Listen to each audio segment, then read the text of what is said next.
Hi friends. As you can see in the background, it is Christmas time at Washington Avenue. I know it's not Thanksgiving yet, but you got to decorate when you can.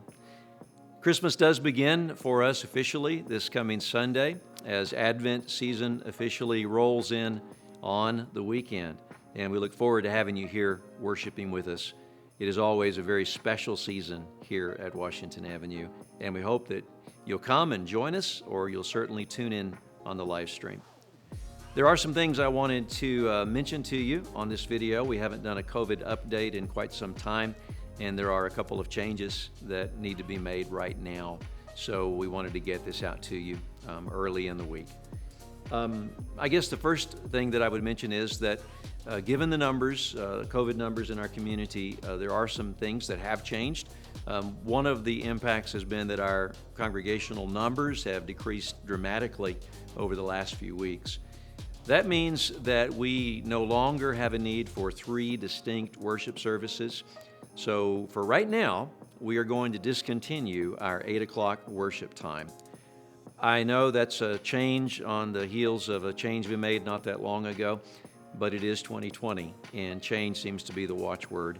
I want to say thank you to those who made the sacrifice to shift their schedules and get up a little earlier and get here at 8 o'clock. Those of you that did, thank you for that. It's been good. We will very likely have to do it again once the numbers change and people start coming back to church.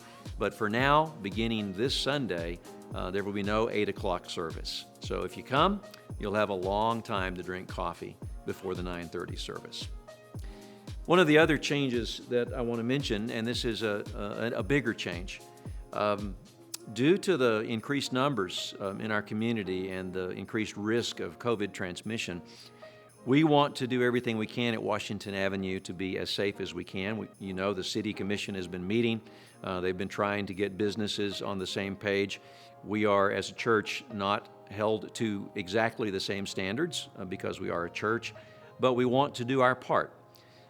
We have many in the church who line up on different sides of the mask issue, and there are many, many arguments to be made, and probably all of them have different kinds of merit.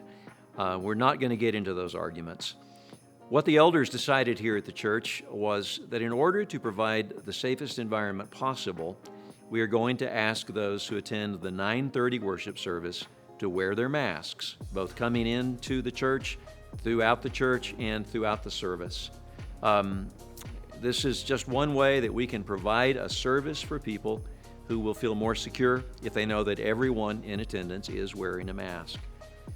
That does not mean that you have to wear one every time you come into the church building, but if you come at 9:30, we're going to say that masks are now required.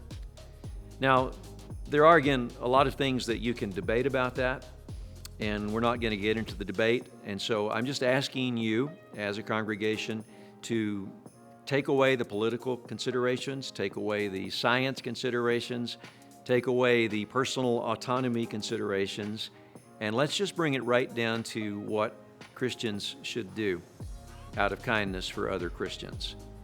If there is any remote possibility even that my wearing a mask can help to keep someone else from getting sick, why would I not wear a mask? It's just the right thing to do. So at 9:30, this service will be a mask-required service. I go to the Bible and I think about what Jesus said in Matthew chapter 25. There's a beautiful section in there where he's talking about what people do for the sake of others. And when he gets to the end of that section, the people that are listening ask him, when, Lord, were you hungry? When were you sick? When were you in need? When were you in prison? And the picture there is of people who are at their most vulnerable time of need. And at the end of that little discourse, Jesus said, whatever you did for the least of these, whatever you did for the ones who were at the greatest point of need, you did it for me. So we're asking you, as the leaders of your church, if you come to church at 9:30, we want you to be wearing that mask, okay? Thank you for helping us with this. Thank you for being considerate of those in attendance who are at higher risk perhaps than yourself. Now, there are a few notable exceptions to that, of course.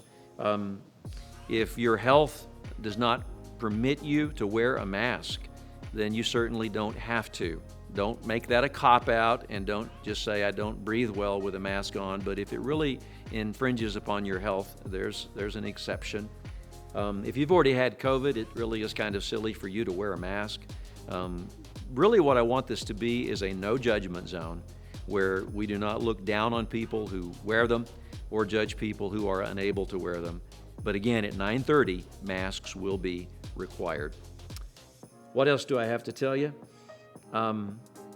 Let's just be the kind of church that goes the extra mile to help those in need. You cannot lose if that is your method and your motive. I want to say happy Thanksgiving to all of you as I finish this COVID update. We know that this is a strange time. We're also so hope-filled that this time will come to an end before too long. This is not forever. These changes we are making are not in any way permanent changes. It's just for the season in which we live. This is Thanksgiving. I've preached a lot about it the last couple of weekends. Let me again tell each and every one of you happy Thanksgiving. Please be safe if you travel. Be safe if you stay at home. And Lord willing, we will see you either here in the building or on the live stream this Sunday as we kick off Advent. God bless you.